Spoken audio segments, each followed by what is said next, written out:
Welcome back, channel guys and gals. My name is Norman, also known as King Julian. So, I didn't get to do what I wanted to do because phone calls coming in from my son, my youngest son, and so I was dealing with that. And while I was talking to him, I was doing some painting, and that would have been I was painting the frame to the Kkrlu, or the King Kepner Ranch leash unit.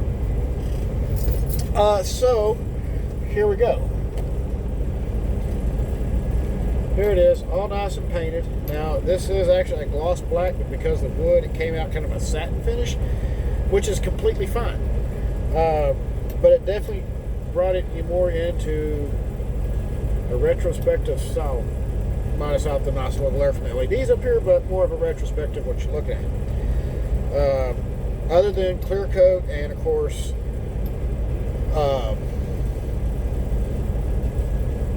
you know, just clean, making sure that all the fingerprints are wiped off of it and clear coat.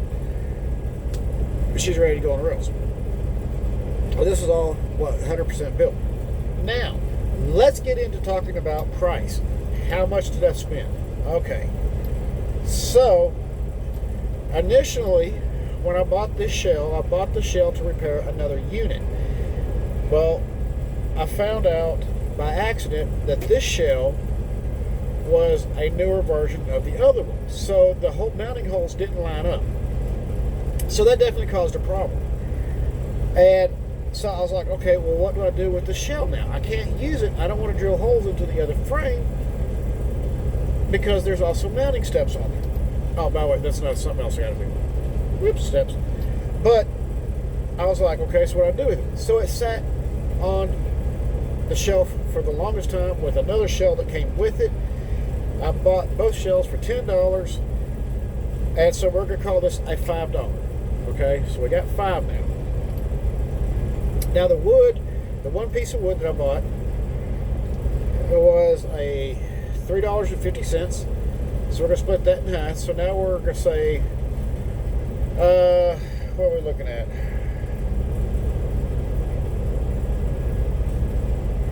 We'll just say 2. We'll just round it up to the highest number, $2, because of taxes on the $3.50. So we'll just say $2. So we got 5, 7. The trunks I'm not going to count because I already had these. I've had these sitting back on the back burner now for about a year, a little over a year, so I'm not going to count that. The paint, I got this. The paint was an acrylic paint. It's a gloss from Walmart. That was $1.15, so we were looking at what, $8.15.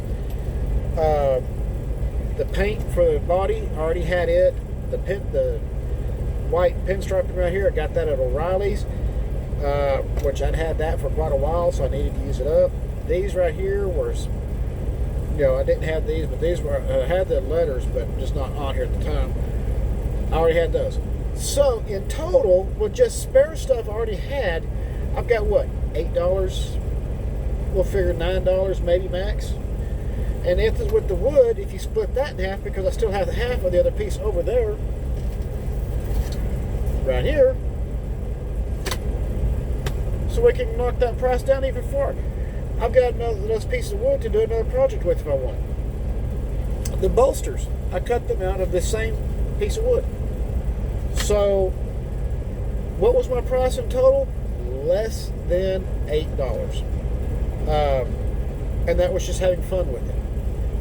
So that is not bad at all. Spare parts. Now, if you wanted to go into like a whole lot of, hey, let's add this price in and this price in, about $28 is what I've got building this. If you're going to go into all of it, okay? But because I'd already had these, I didn't count them. But if I was to add these in, I bought them brand new. Everything total $28. And that still looks good and better than some of the Lionel trains you can buy. And it still has some weight. So it's going to pull good. It's going to handle really well. And if I need to, I can pop the shell off. I can add extra weights in there just to help weight it down. But the main part I was getting to with this is that every model railroader approaches the hobby differently. Where some people have said Lionel only, some people have said, oh, I'm doing it this way. I'm not building nothing unless I have to, and it's plastic, it's pre-built. And then there's guys like myself, they're like, you know what? I've got all these spare parts. Now let me do something with them. So they do it, you know, and that's kind of the way, really how it works out. And, you know, there's other people out there that spend massive amounts of money. You don't have to spend massive amounts of money to get a beautiful model or your own creation. Much like Gus Hadley. He has always said, if somebody doesn't have it, I build it. Well, Gus, my friend, you are very much true and correct. I did the articulated cattle cars, which we'll be starting on that the next time I go home. I'm grabbing the shells to do that so I can finish up the second set.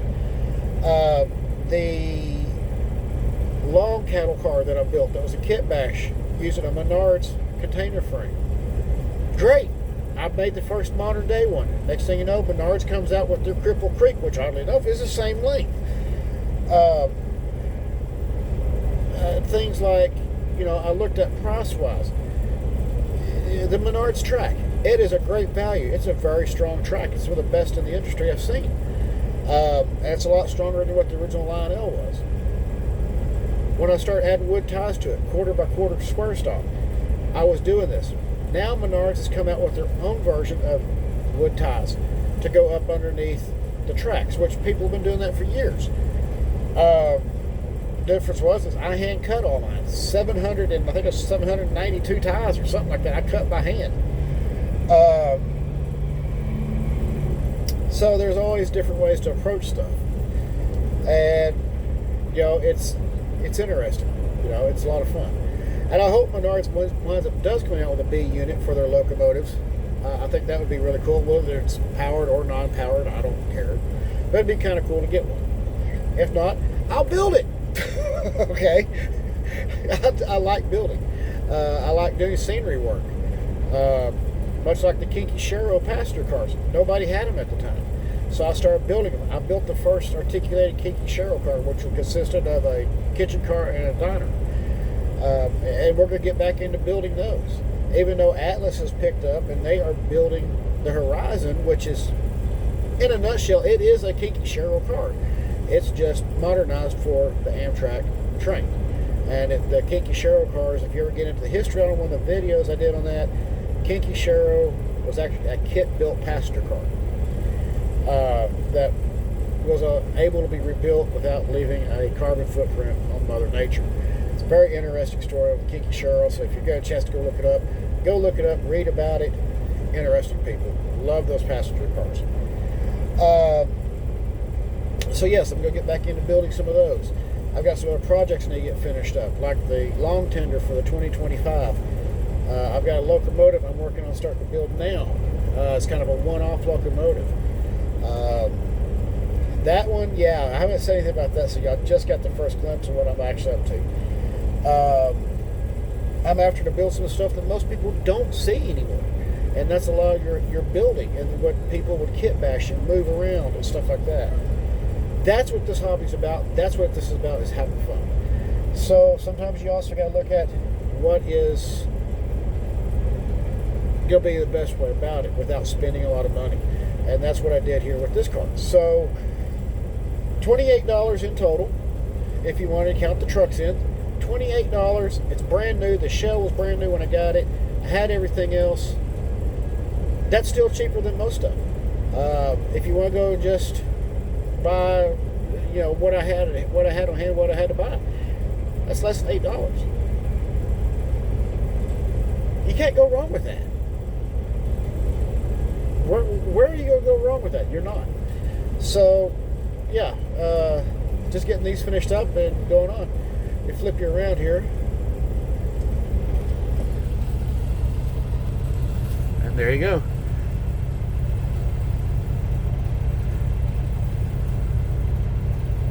I'm actually kind of proud of that car.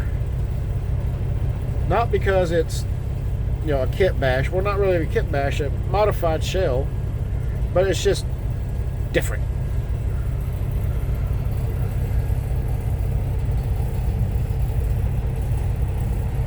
Yeah, I gotta clean up all the fingerprints off of it. But it's just a nice powered unit. Not traction, just an auxiliary power unit. Serves a purpose. So, I mean, who knows what the future is going to hold for that car. I might be able to come up with a frame for it and actually power it at some point. Right now, that's not going to happen.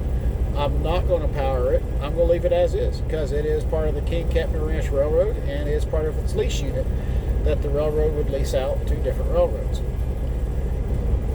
So there you have it. As always, please keep the shiny side up and rubber down. We'll see you on the next video. Hopefully tomorrow we'll do one from the office in Wisconsin. I'll be able to deliver this load, an oversized load, and then I'll probably head over to the office. I need to get a tire replaced on this truck. And we'll do another one. And we're going to keep progressing and doing some other stuff. I got some stuff that was given to me at a shipper. I might kind of play with it, kind of see about making some oil derricks or something, or oil storage tanks or something like that for Kirby Automotive Shop. Kind of play with it, see what happens. As always, keep the shiny side roller down. See you on the next video then, and y'all have a wonderful evening. Take it easy.